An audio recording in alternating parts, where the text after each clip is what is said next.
Hello and good morning, good afternoon or good evening to you wherever you may be watching us from. My name is Giles Garnett and I'm Head of Professional Services here at Dux-Soup. We have a lot of people registered for today's webinar, so please use the questions box to raise anything you'd like answered.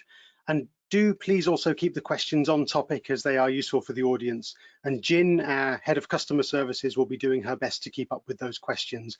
We'll also have a Q&A session at the end. If you have specific Dux-Soup questions, please use our usual support channel via our website.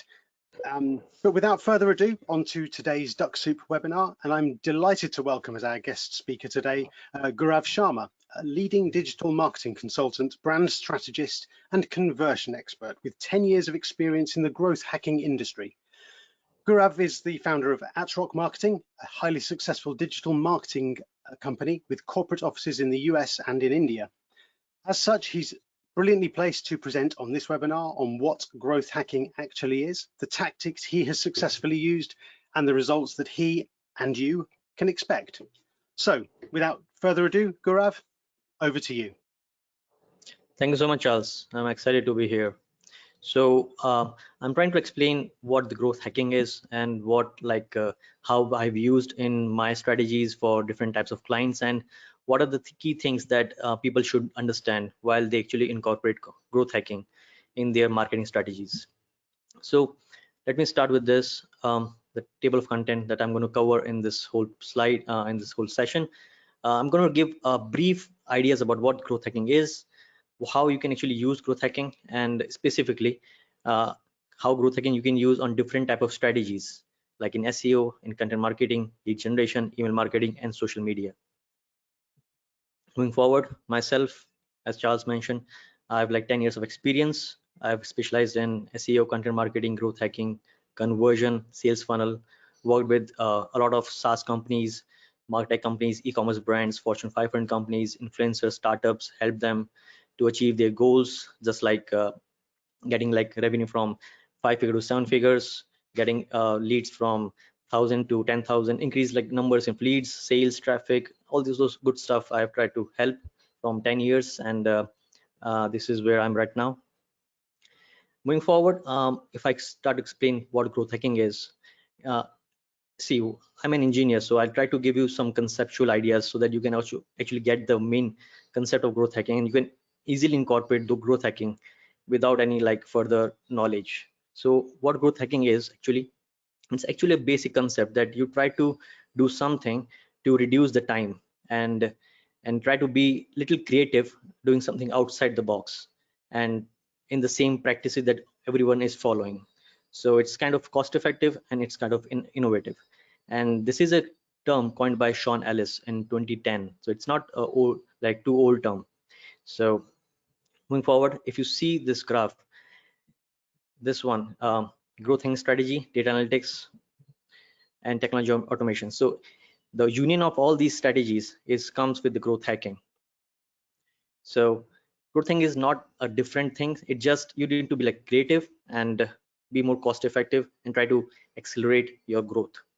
That's all you do in all those strategies. So in digital marketing, there are SEO, affiliate marketing, in email marketing, social media. There's so many things you do, but to actually accelerate the growth in those marketing, you need to incorporate growth hacking by different types of ideas that other people are not doing it. That's something you do and you leverage it. You get sales, you get traffic, you get branding, so you get 10 more things in your business which is actually required.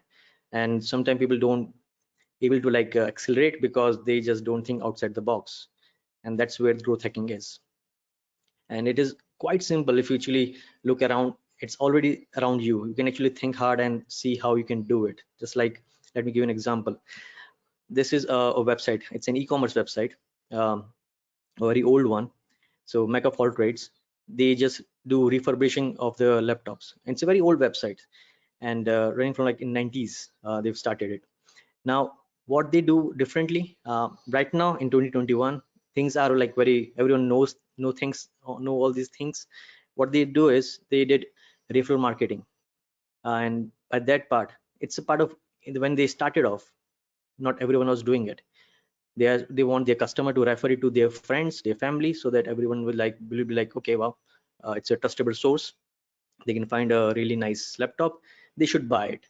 Because when you actually do a transaction, there's a impulse of like of trust of, and you need to make sure that your website is nice enough and able to like explain the thoughts that the person should feel that the person's money is safe, the transaction is good, he's going to get the product, he's going to get the services. So it's all about trust game when it comes to online. So referral marketing was a part when you actually refer somebody by a customer, not by just influencer, because that becomes affiliate marketing or different sort of marketing. So referral marketing is something you refer your customer to share it to your friends, your family and all, and they have generated like 600,000 within 1 year. That was a nice growth hack strategy they have done from e-commerce point of view. So now what do you need for growth hacking? The point is, why do you need is, if you really want to like accelerate your growth, definitely everyone needs it. And if you want to like increase sales, definitely everyone wants it. You want to increase traffic, everyone needs it. If you need conversion, all these things are required. So that's why growthing is like a kind of uh, a requirement for every business to incorporate in their marketing strategy, and not everyone is actually doing it right now. So it is important that whosoever try to leverage it, they will be like getting ahead of the game. Now if you see growth hacking funnel, the funnel is all about different types of stages. So the first stage is like attract, activate and retain, 3 stages. So there are different models as well of the same stages, like awareness, interest, desire, action. So we try to incorporate the growth hacking funnel in attract, activate and retain. So in the attraction stage, you try to aware your product. You want to aware your audience about your product by different type of strategies. It could be SEO, it could be content marketing, it could be just a social media uh, influencer marketing, or it could be just a PPC ad in the awareness phase. So you try to uh, let your product be aware by your customers in the first phase. So in that part, you need to understand how you can incorporate growth hacking. So in the awareness, you try to incorporate some kind of strategy that helps in fast awareness so that you get more reach in less time. So in short, in the activate stage, you just try to create website or landing pages, or make landing page in a nice way. You create a checkout journey really nice, kind of something innovative, different from others, so that the conversion increases. So whatever strategy you do, and try to which is actually be cost effective, plus helps in like reducing the time frame, that will become a growth hacking strategy for you guys. Same thing goes for retain stage.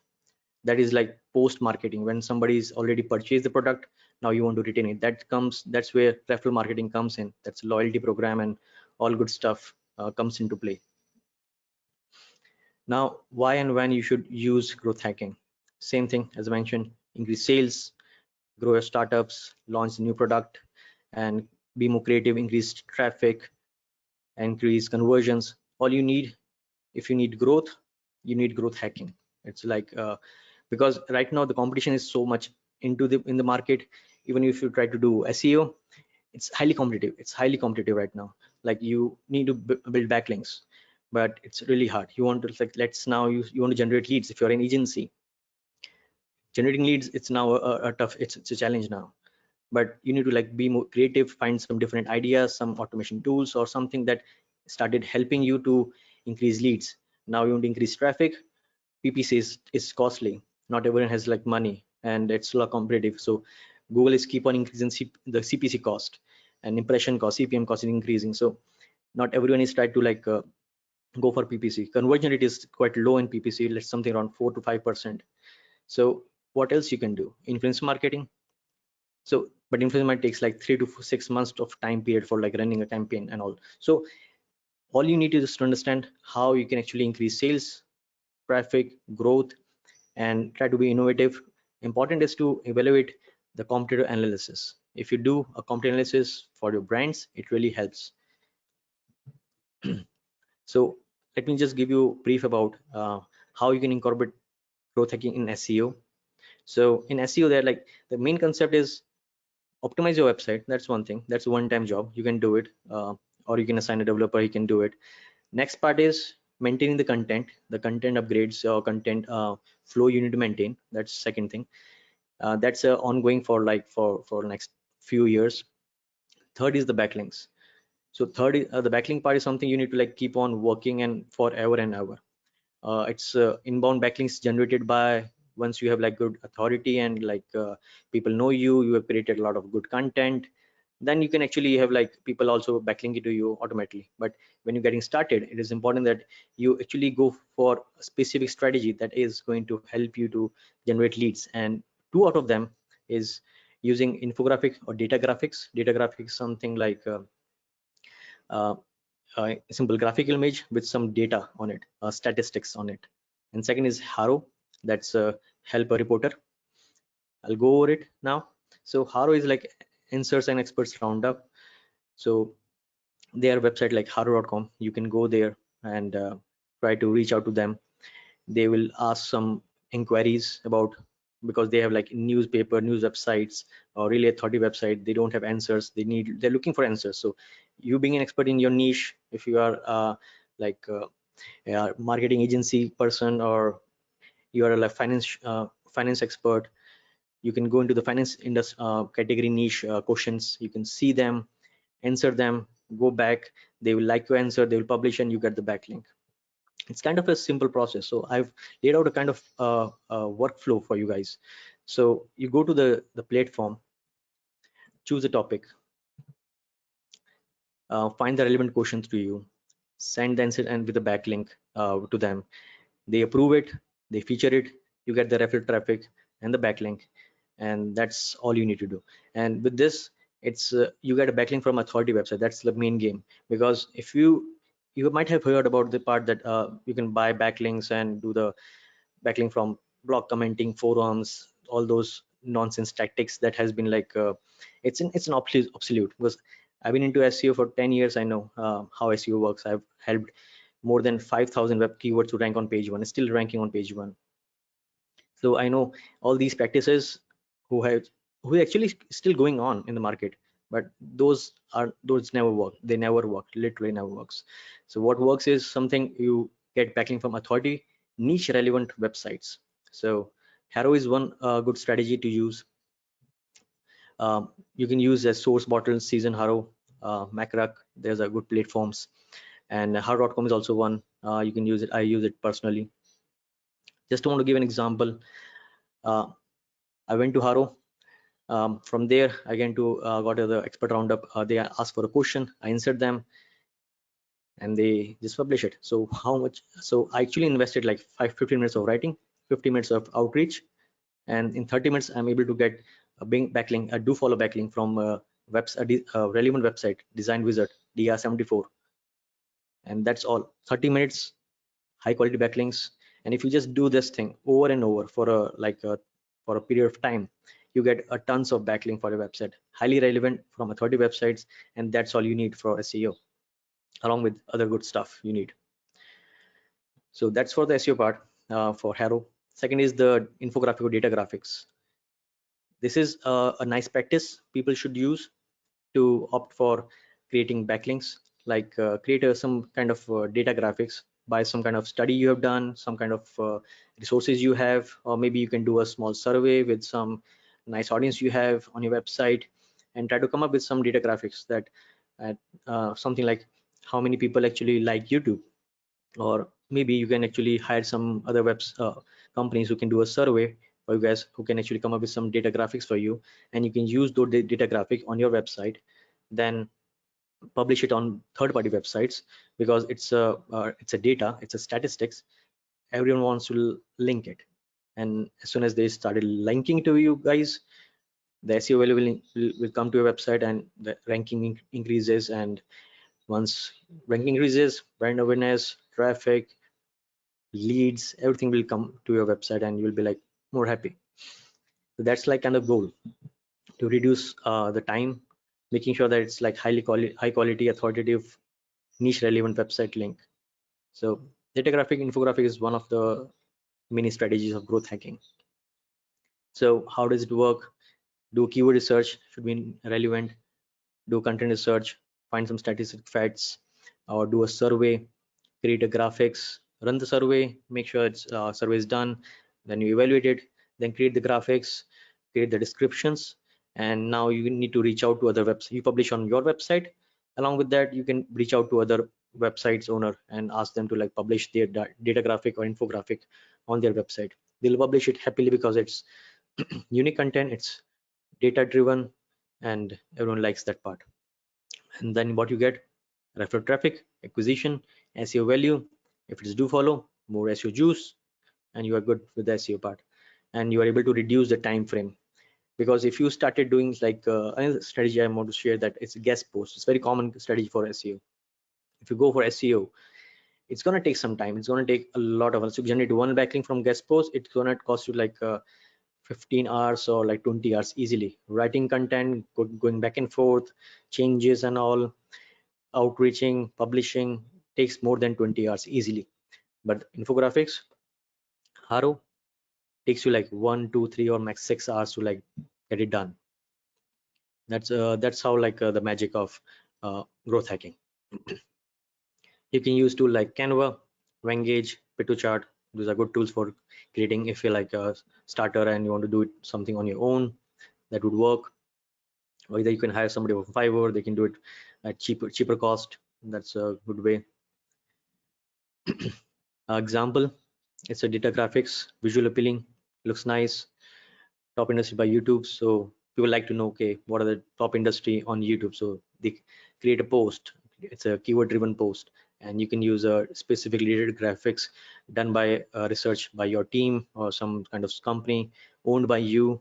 You send them, they publish it, you get the backlink. This is one nice example of that. Growth hacking strategy for content marketing. One is the webinar. That really works really well for in terms of conversion and traffic and branding.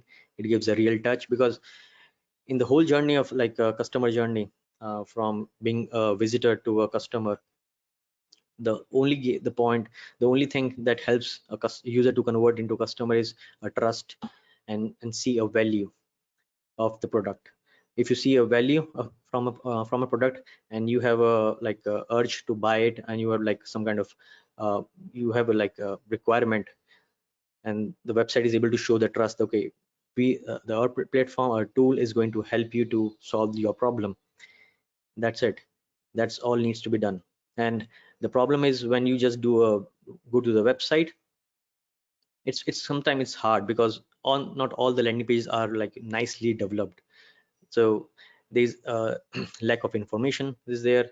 They don't have like chat options, they are not able to communicate, they cannot just call directly. So there are a lot of things that happens from in the online world.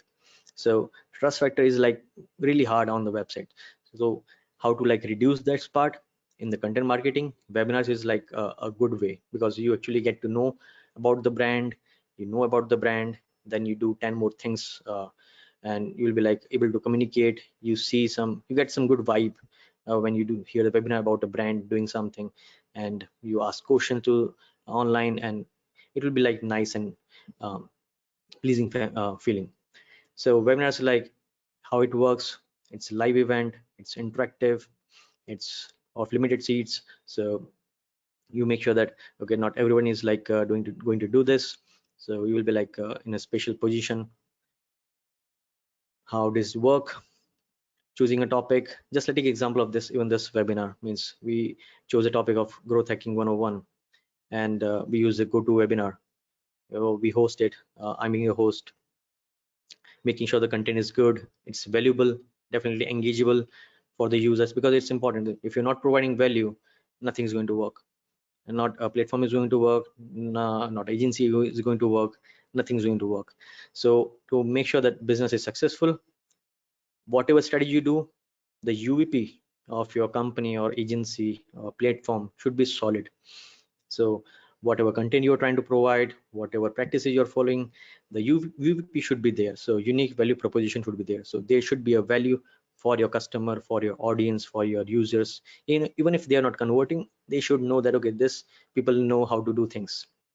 So make sure the content is good, knowledgeable, actionable, design the landing page, promote it, go live, educate people and see. But because nowadays outbound stuff is not much work really well. What works really is inbound. You try to attract people by showing your knowledge and experience. In the past, people try to go for outbound email marketing. Nowadays, the conversion rate of email marketing, like outbound email marketing, something around less than 1%. So you have to shoot like something around 10,000 emails, then you will get something around like 100 emails replies, and then you actually able to convert 10 people. So if you see the ROI of those kind of stuff, it's not good, it's not that healthy and nice. But now when it come to the inbound marketing and inbound leads, inbound lead generation, those are like nice. And same thing I try to apply on all the different strategies for lead generation and for social media and everything. So educate people, show them you know what you are doing, so that they are able to engage with you. Now webinar is one good strategy. Good webinars, Cisco webinar, webinar ninja, these are good platform. Webinar jam is also a good one, I've used it. Then next is one good example, Jay Shetty, everyone knows him, right? He's into like meditation and good good stuff, more about generic audience. So he still try to like, definitely he is making money, tons of money. He has like good followings on YouTube, on Instagram and everywhere else, and everyone knows him. He's on podcast and everything. So he do webinars. Why he do? Because it's engageable, it requires less time compared to other strategies, and you are able to interact, and at least you are able to sell something. So you help in like conversion. It helps in conversion because he sell different packages and courses and different things he's try to sell and make money. So he tried to provide value, and that's one important thing as well. So even if you do webinars and if you're not able to provide value, it's not gonna work. So providing value, making sure the product is super awesome, the value is there for the customer, the support is there, then conversion will be there for you. That's for sure, because webinar is like a really solid strategy. Now comes the part of lead generation. I'm going to cover a small part about it, like LinkedIn automation. And for LinkedIn automation, 40%, 44% of B2B market use marketing automation tools. LinkedIn is like very popular platform for that. How? Because other platforms, Instagram, Twitter, is more about like B2C space. LinkedIn into like more professional and helps a lot of like professional people to engage. So LinkedIn is like a really solid tool if you have an audience related to B2B industry.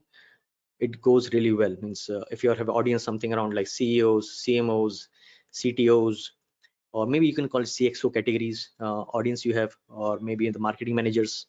LinkedIn is like a go-to platform for every business owners for to go. If you are into B2C space, so definitely go for like Instagram and Twitter. That would make more sense. But for B2B, it's like super awesome tool, and it saves time. It's super awesome. And how we do it and to grow the LinkedIn leads is by Dux-Soup. It's an awesome tool. I've been using it for almost a year, and I've generated tons of leads from Dux-Soup. It helps in like automates the LinkedIn outreach connection, and the best part is the follow-up. Because see, I've been doing like email marketing from so long. I started doing the LinkedIn lead generation for almost 4 years, and from Dux-Soup from last 1 year, I know how much pain I had when I was not using Dux-Soup. So it takes a lot of time when you do not do automation, because you need to actually go to each and every profile, send the request and send the message, then take the follow-up, maintain a spreadsheet. It's a headache, to be honest, when you actually want to scale it. So if you're a solopreneur, or like you have like tons of time and you don't have clients and you don't have to manage much, then maybe you can try something solo, do everything manually. But if you really want to scale, Dux-Soup is a go-to platform to actually make it work. How? In the email marketing as well as in the messaging on Dux-Soup, it is important that message is very personalized and the follow-ups are set, because every conversion of engagement is done after the follow-ups. No one try to like reply you if you are not by just sending a single message right away. It doesn't. For me doing like for so long, as per my experience, to close a customer takes something around 15 to 20 email exchange. That's how much email exchange that goes back and forth. And on LinkedIn, the message exchange is something around 5 to 8. But still, to engage them, it is important that we are able to like connect with them. So it should not be like cold outreach. You try to like make it warm by some kind of engagement in the Dux-Soup. Even if you use Dux-Soup, make sure that it's like personalized. Use the personalized filters, tags on your messages, personal tags, so that people are like connected. They will know, okay, this is not less just a regular outreach template by that everyone is sending. So if you use personalized tags on Dux-Soup, it really helps. Even if you're doing like manually, do personalize, make sure it's personalized. You actually went through their profile, you see something, and try to bring up that point that, okay, you have posted a recent update about this video. I really like it, it inspired me, and I really want to learn more about you. Something like this. You try to engage them. Once you are engaged, when somebody is engaged, then you are good. Then you can talk about yourself, and then you can pitch something about your service, your consultation, your product, or whatever you have. And to make it personalized, to make it scale manually, it's hard. So use automation tool. Dux-Soup is super awesome. And on the website it says 60,000 plus professional using, so that's true. And this is how I've used it. Last year I've ran this campaign. Sorry, this one is a new one that we have ran recently. Reached out to almost 3,000 leads, and since then they accepted the request. Not everyone accepts your request. If you, there's this funny part that I've seen. If you have a like female profile, the acceptance rate is really good. If you have a male profile, the acceptance rate is not that great, unless you have like a really nice cute face, or like maybe you have like really super awesome profile, like super awesome like influencer. If you have, you've been, that's like a funny part that I've seen. So I've seen a lot of companies also do this, make a fake female profile and start outreach and those good stuff they do. That's their choice, it's fine, but try to be more genuine from your profile. Make sure it's a real profile and the real person is sitting behind it and doing all stuff. It helps in conversion, because you need to jump on a call later on, and it will help. It will really help to, if you're like natural and genuine. So from this, I was able to like close like get leads of 336 leads, and I've spent something around 40 hours like making sure that template is ready, checking everything, communication was there, and everything. So within 40 hours, 336 leads. Out of that, I was trying to sell. It was a small ticket size, $500 consultation and audit. So I was able to close 100 leads out of that. So 100 leads, $500, that's a good chunk of money of spent by 40 hours. So this is what I want to show, that growth hacking is all about saving time, making more revenue, and convert more people. And Dux-Soup is one of good strategy to use in the lead generation. How does it work? Send automated messages. Make sure it's like personalized, and drip message there, and should be have a 3 or 4 message sequence, because 3 is like minimum, but if you're going for like 5, super awesome. And make sure it's not like send out like right away. So you make sure that there's a connection message that's sent very first. Then once the person has accepted your request, then you send the second message.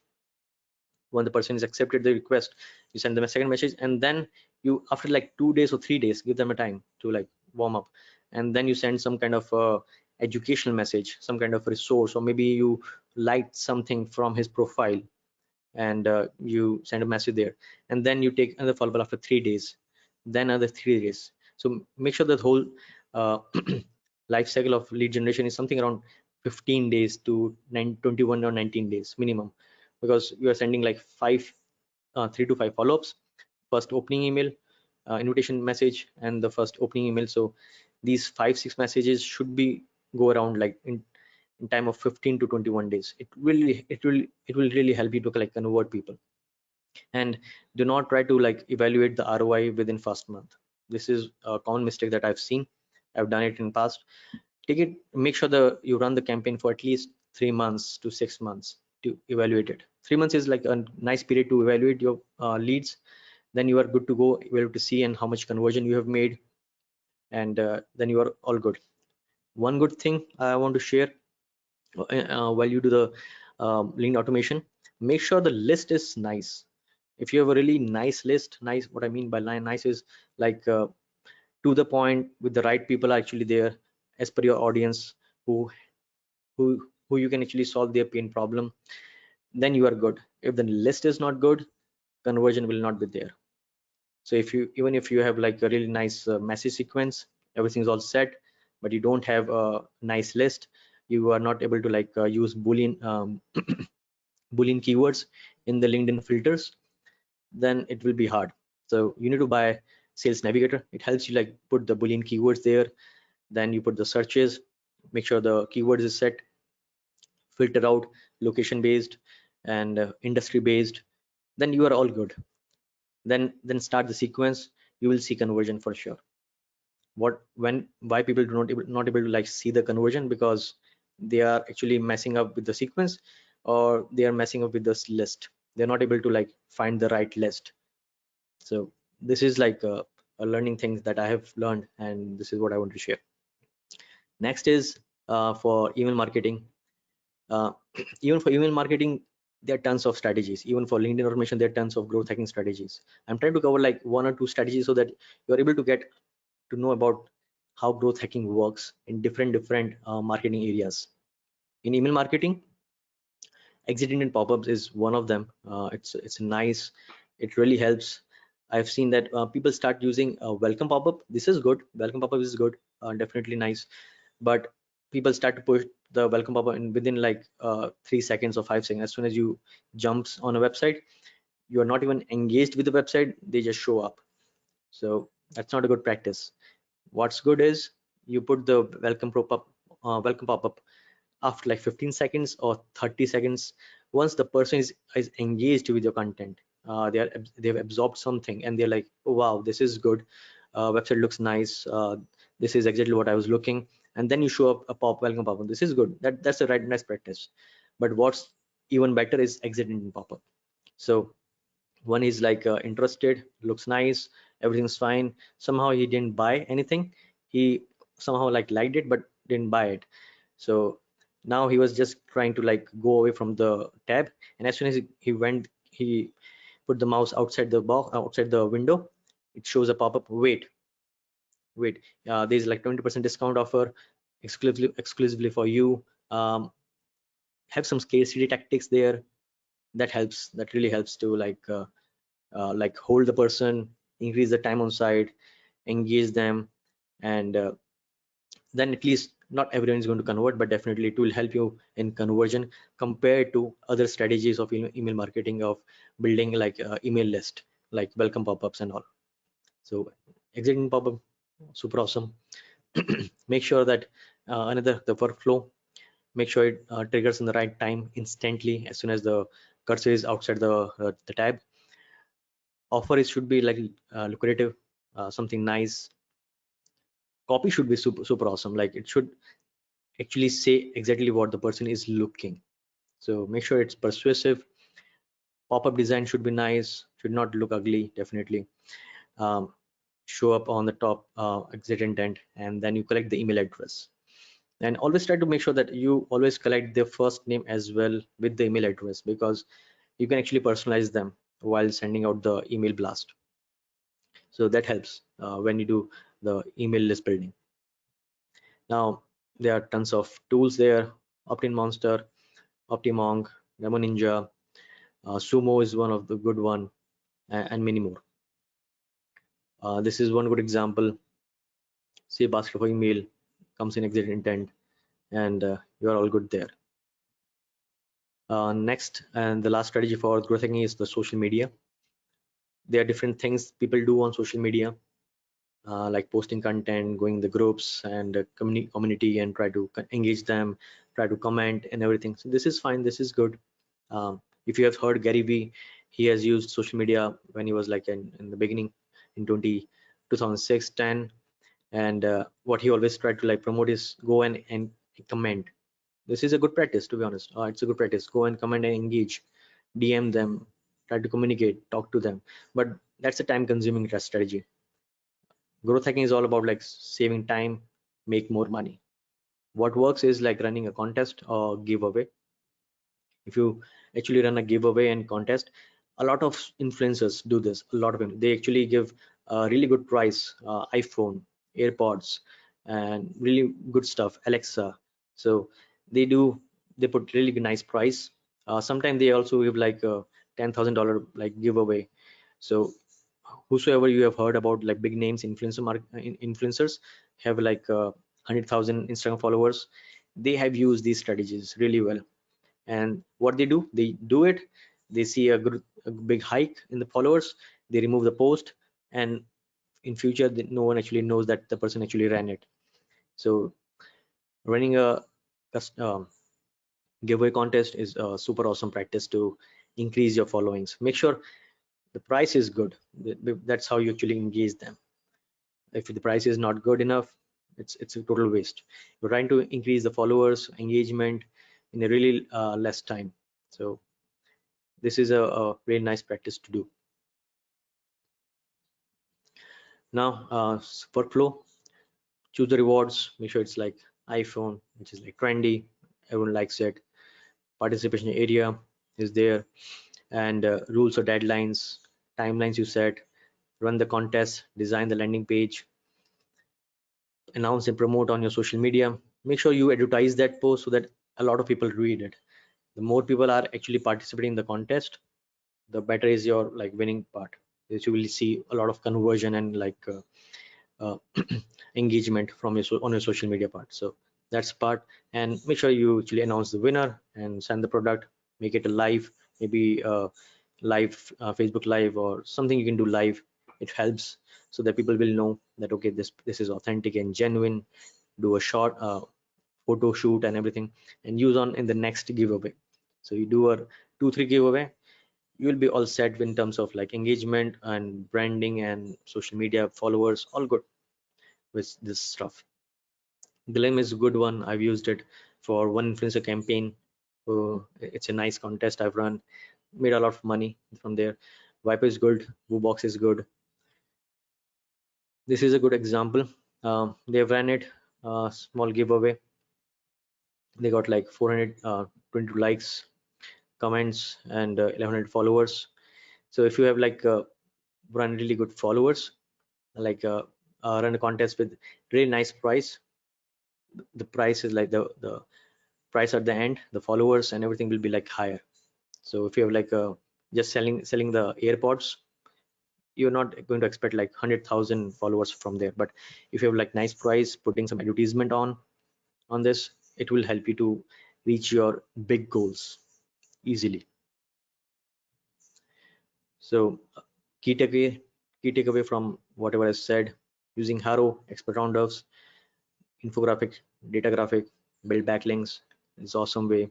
Host webinar, make sure the call to action is good, everything all set. For lead generation, Dux-Soup is super awesome. For lead generation, saves time.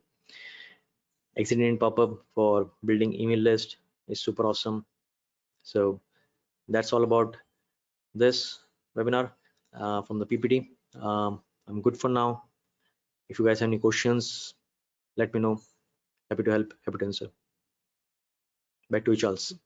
Gaurav, thank you very much indeed. Hopefully there's some things in there that that will be useful for everybody. I think, yeah, when it comes to growth hacking, it's very much a case of, there's a huge amount of data out there, and there are lots of different ways to use it, and maximizing the use of that data and thinking, as you said earlier, Gaurav, thinking outside the box is of paramount importance. Try and be creative, make use of these fantastic tools that are out there, and yeah, harness the power of these these platforms such as LinkedIn to maximize the potential.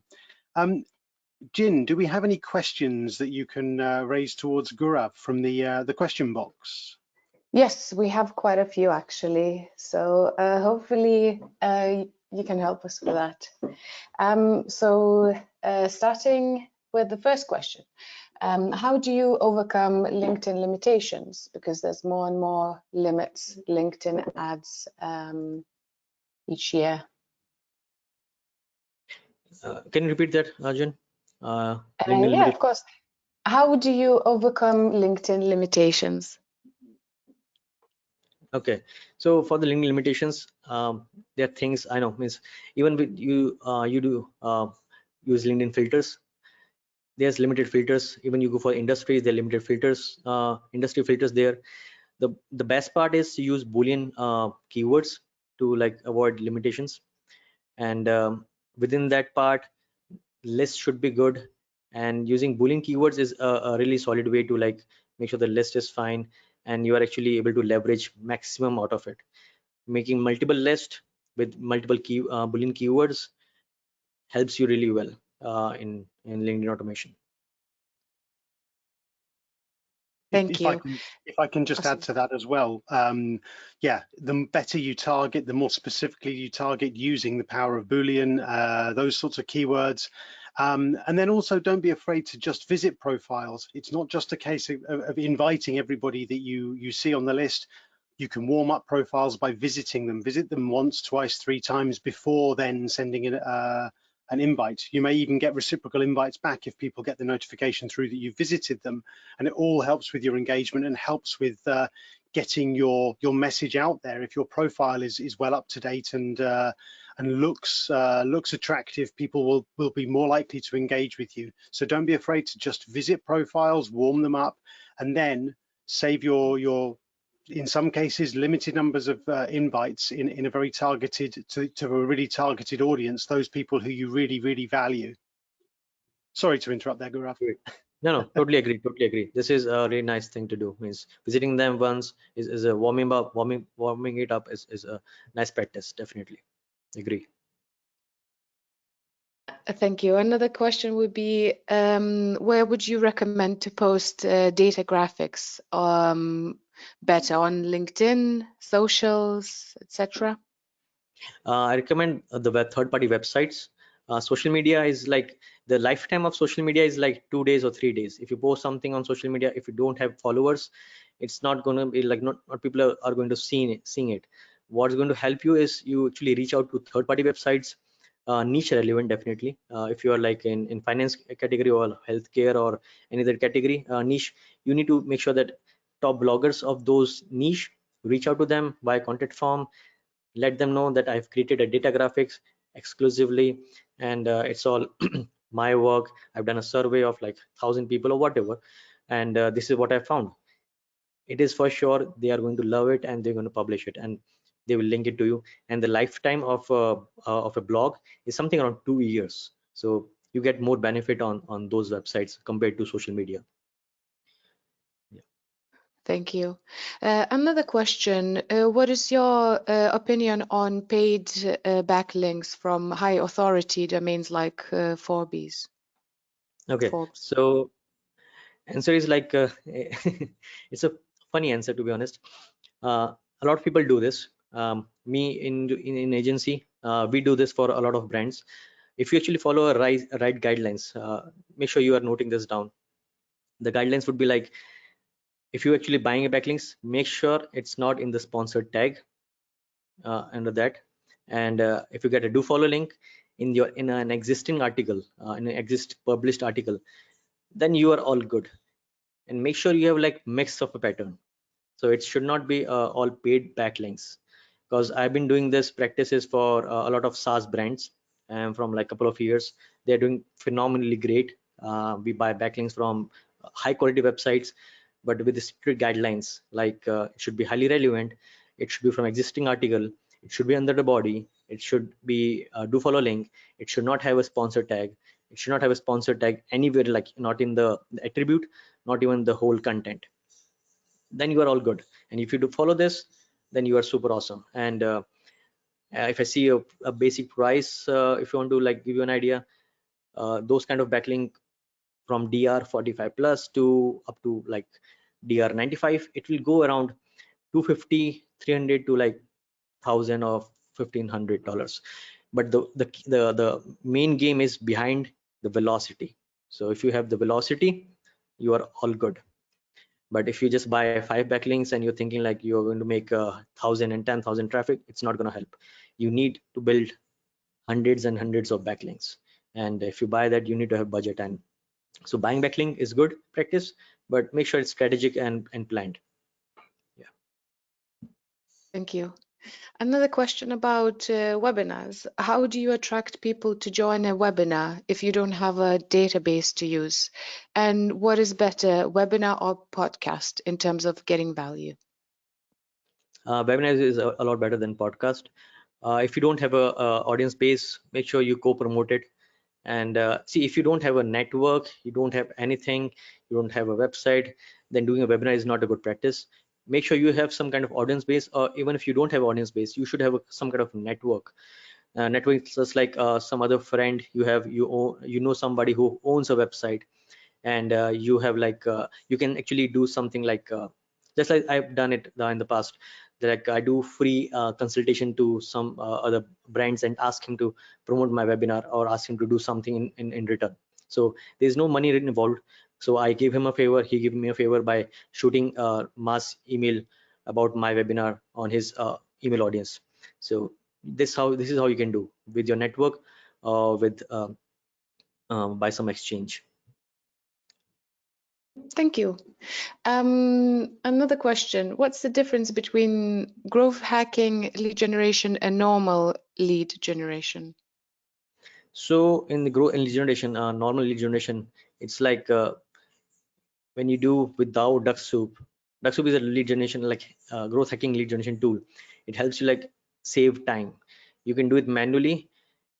The thing that I showed you about my leads, 336 leads I've generated from 40 hours.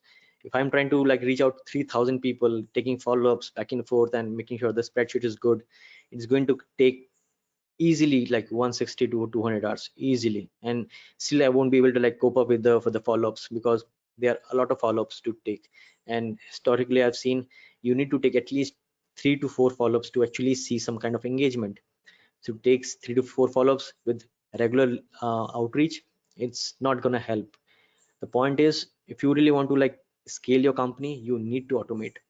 You need to find something that is help you to save time, because honestly in the whole day you have like 8 hours, and in the whole month, if you can multiply with 20 days working, it's 160 hours.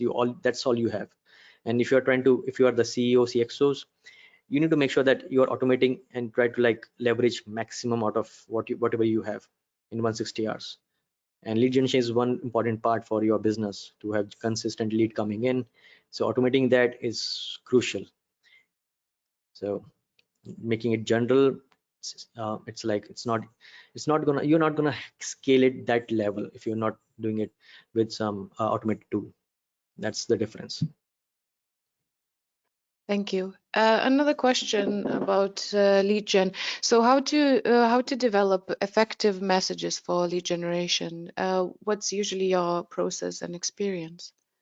Okay, what I've seen it, let me give you an example. In the very beginning, what I've done it, I started to do it like very cold outreach on the LinkedIn, and I never got like much responses.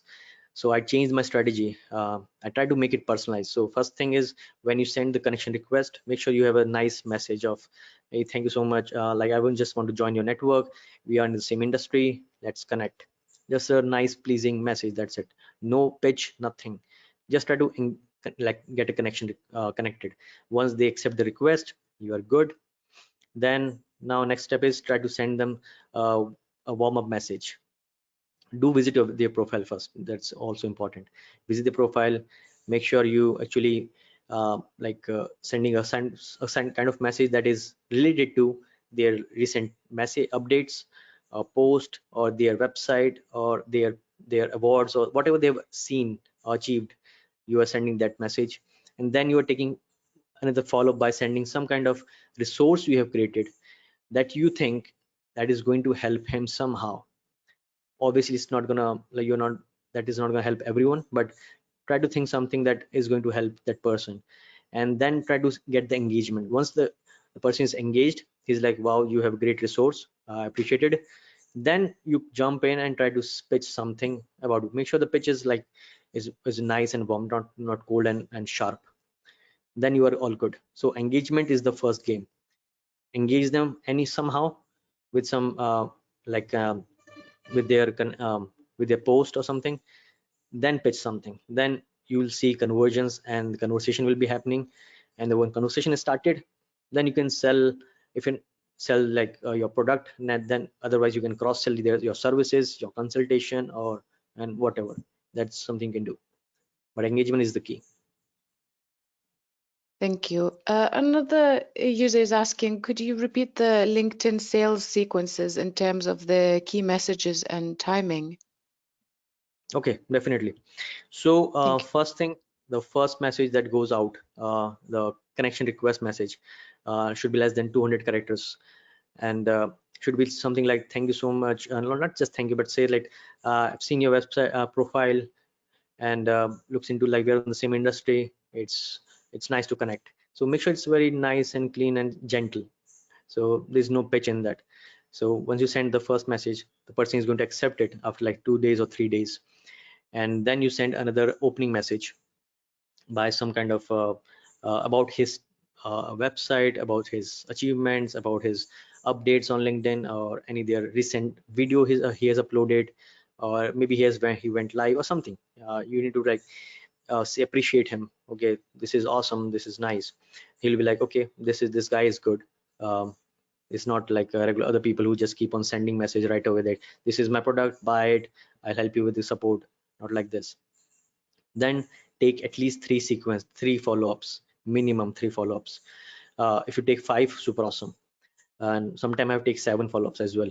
But after 7, like make sure it's dead, because otherwise they will spam you up, like report you. So 7 is like final, but 3 is good, 5 is super like best part. So first day they accept the request, take 2 days off, on the third day you send the first follow-up. On the 5th day you send the second follow-up. On the sometime you can do 7th or 9th, give them a break. Don't make a pattern of 2 days, break the pattern so that they will feel different. So 7th or 9th day you send the third follow-up, and then you send the fourth follow-up on the 6th day. That is 15th day from the very first day. So that's fourth follow-up, and then 5th follow-up on the 21st day. That's how you can do the whole follow-up sequence for 15 days to 21 days, and then you will be all good. And there's a higher chance the person will going to respond to you. And make sure the follow-up sequence is not too long. Make sure it's nice. And the last follow-up sequence that works really well for me is something like, I don't want to crowd your message box with my messages. I just want to like see if you want to be interested in this. 2-liners, closure, and that's it. All your messaging in the beginning, make sure it's not more than 150 words long, and even less than that is super awesome. I hope this helps. Excellent. Thank you very much, Gaurav. I'll join again. There we go. I'm still here. Could you, one last question, Gaurav. Quite a few people have asked and had a lot of very positive feedback from your presentation. Could you share your contact details so people can know how to contact you via LinkedIn? There we go. As if by magic, there's the details there for those who've asked via the discussion, by the questions box. Gaurav, may I say on behalf of Dux-Soup, thank you ever so much for a very informative and complete presentation today. It's thoroughly enjoyable. Couple of little points of order for everybody who's still on the call. In 2 weeks' time, we're going to be presenting some new features for Dux-Soup. We are in the process, or we're about to launch our direct HubSpot integration. So as you're all aware, we have a direct integration currently with Pipedrive. So in 2 weeks' time, I will be presenting the hands-on example as to how to get that working as well as possible. Yeah, we're looking to present that in 2 weeks' time. We then have some other topics coming up in our webinar series every 2 weeks as usual. But once again, Gaurav, thank you ever so much indeed. For those who are still there, the recording of this webinar will be made available via the website, and you'll get it via email if you registered. And yeah, it just leaves for me to say thank you once again, Gaurav, and sleep well. I know it's late where you are. Thank you so much, Charles. This is awesome. Okay. Thank you. Thank you very much, and goodbye, everybody. See you in 2 weeks. Thank you. Bye.